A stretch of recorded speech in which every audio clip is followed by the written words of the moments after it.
Israel और Hamas के बीच चल रहा ये युद्ध नए साल में और तेज होता जा रहा है। इस बीच जंग में इजराइल को बड़ी कामयाबी हाथ लगी है।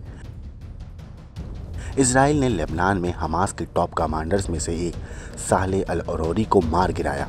सालेह की हत्या दक्षिणी बैरूत में एक विस्फोटक में की गई। हालांकि अभी तक ये साफ नहीं हो सका है कि सालेह अल अरोरी की मौत किसी बम धमाके में हुई या फिर ये ड्रोन हमला था। ये खुदा की तरफ से सम्मान है। उनकी शहादत एक सम्मान है।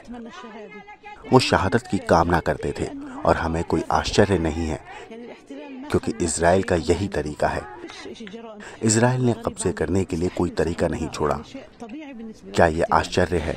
ऐसा नहीं है। ये कब्जे के लिए स्वाभाविक है, लेकिन खुदा का शुक्र है कि फिलिस्तीन में हर बच्चा एक नेता है और वहाँ मजबूत नेता होंगे और मजबूत, और वो उसके नक्शे कदम पर चलेंगे।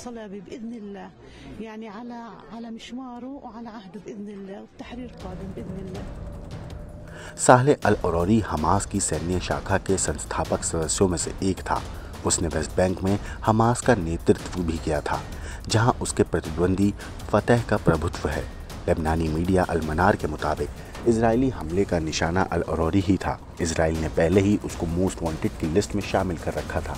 उसने अपनी रिपोर्ट में दावा किया है कि यह विस्फोट हमास के दफ्तर को निशाना बनाकर किया गया था। हमास ने भी अपने आधिकारिक चैनल पर सालेह की मौत की पुष्टि की है और इस हमले को कायरतापूर्ण बताया है। ये कोई नई बात नहीं है कि वो धमकियां दे रहे हैं। वो पहले से ही हत्या कर रहे हैं।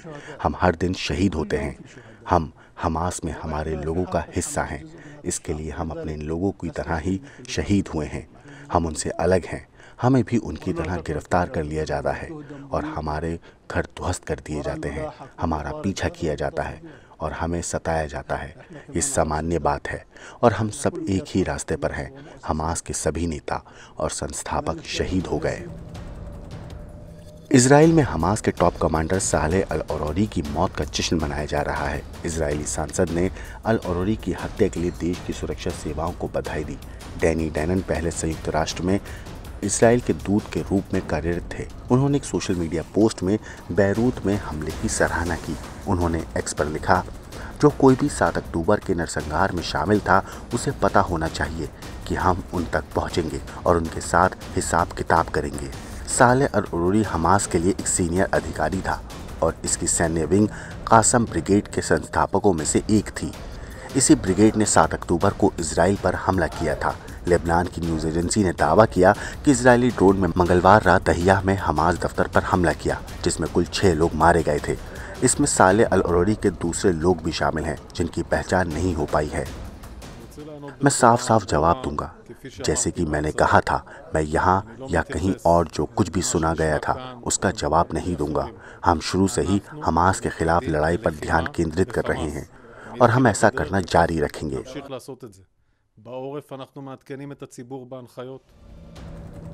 लेबनान के कार्यवाहक प्रधानमंत्री नजीब मिकाती ने दावा किया है कि हमास के डिप्टी लीडर की हत्या इजराइल ने की है और उन्होंने इसे इजरायली अपराध बताया। उन्होंने कहा कि अल अरोरी की हत्या का मकसद दक्षिणी गाजा में जारी हमलों के बीच इजराइल इस युद्ध में लेबनान को घसीटना चाहता है। प्रधानमंत्री मिकाती ने सीमा पर तनाव बढ़ाने और हमले की पहल करने को लेकर इजराइल को चेतावनी दी। उन्होंने कहा कि इजराइल गाजा पट्टी में अपनी नाकामी को छिपाने के लिए दक्षिण सीमा पर तनाव बढ़ा रहा है। यही नहीं, प्रधानमंत्री मिकाती ने इजराइल के नेताओं को भी आग से ना खेलने की चेतावनी दी। हमास का डिप्टी कमांडर बैरूत के पास एक ड्रोन अटैक आने वाले वक्त में ये चीज़ और बढ़ेगी। मगर अब ये जानना भी आपको ज़रूरी है कि आखिर सालेह अल अरोरी कौन था। सालेह अल अरोरी हमास के राजनीतिक ब्यूरो का उप प्रमुख और फिलिस्तीनी समूह की सशस्त्र शाखा अल कासिम ब्रिगेड के संस्थापक में से एक था। उसका जन्म 1966 में हमास के कब्जे वाले वेस्ट बैंक के रामल्ला में हुआ था। इजरायली जेल में 15 साल बिताने के बाद वो लंबे वक्त से लेबनान में निर्वासन में रह रहा था। हाल के हफ्तों में उसने गाजा के युद्ध में हमास और उसकी रणनीति के प्रवक्ता के रूप में काम किया। पिछले महीने उसने कहा था कि गाजा पर इजरायली हमलों को ख़त्म करने से पहले हमास कैदियों की अदला बदली पर चर्चा नहीं करेगा। अक्टूबर में इजरायली सेना ने रामल्ला के पास उसके घर को ध्वस्त कर दिया था। अमेरिकी सरकार ने 2015 में उसे वैश्विक आतंकवादी के रूप में नामित किया था और उसके बारे में जानकारी देने वाले को $5 मिलियन का इनाम का ऐलान किया था। इजराइल ने लेबनान में मौजूद हिजबुल्लाह के कई ठिकानों को तबाह कर दिया है। लेबनान बॉर्डर से आतंकी लगातार रॉकेट दाग रहे हैं, लेकिन इजराइल उन्हें हवा में ही नष्ट कर दे रहा है। पिछले 3 महीने से चल रही इस जंग में 22,000 से ज़्यादा फिलिस्तीनियों की जान जा चुकी है और 70,000 से ज़्यादा लोग घायल हो गए हैं। इजरायली सेना नॉर्थ और साउथ के साथ सेंट्रल गाजा में तेज हमले कर रही है। IDF ने मंगलवार को साउथ गाजा में खान यूनिस पर टैंक और फाइटर जेट से हमला किया। इजरायली सेना ने इस हमले में दर्जनों हमास लड़ाकों को मार गिराया। गाजा के लोगों का कहना है कि इजरायली टैंकों ने अल ब्यूरी शरणार्थी शिविर के कई हिस्सों पर भारी गोलाबारी की और बमबारी की। इजरायली रक्षा मंत्री सोफ गैलेंट ने कहा कि खान यूनुस के आसपास मौजूद टनल नेटवर्क पर सेना ने जोरदार हमला किया है, जहां हमास के नेताओं के छिपे होने की आशंका थी। लेकिन ये हमले तब हो रहे थे जब वैश्विक दबाव में आकर इजराइल ने गाजा के कुछ क्षेत्रों से अपने सैनिकों को वापस बुलाना शुरू किया है, लेकिन सीजफायर की कोई संभावना नहीं दिखाई दे रही है। ब्यूरो रिपोर्ट, क्राइम तक।